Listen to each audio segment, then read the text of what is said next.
سبحان اللہ و بحمدہ سبحان اللہ العظیم۔ بسم اللہ الرحمن الرحیم۔ السلام علیکم دوستو، ہماری آج کی ویڈیو کا ٹاپک ہے میت کو قبر میں اتارتے ہوئے یا رکھتے ہوئے کیا دعا پڑھنی چاہیے۔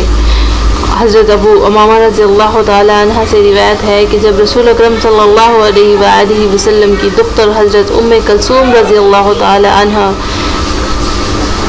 نے وفات پائی اور ان کو قبر میں اتارا گیا تو آپ صلی اللہ علیہ وآلہ وسلم نے ان کو قبر میں رکھتے ہوئے یہ دعا فرمائی: منہا خلقناکم وفیہا نعیدکم ومنہا نخرجکم تارۃ اخری بسم اللہ وفی سبیل اللہ وعلی ملت رسول اللہ صلی اللہ علیہ وآلہ وسلم۔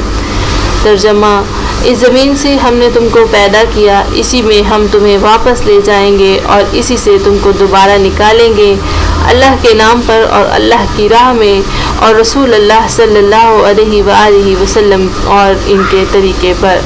بے شک انشاءاللہ تعالی ملیں گے نئی ویڈیو میں نئے وظیفے نئی دعا کے ساتھ۔ اس طرح کی مزید اسلامک ویڈیوز دیکھنے کے لیے جڑے رہیں ہمارے ساتھ۔ Subscribe my channel. Thanks for watching. Stay tuned.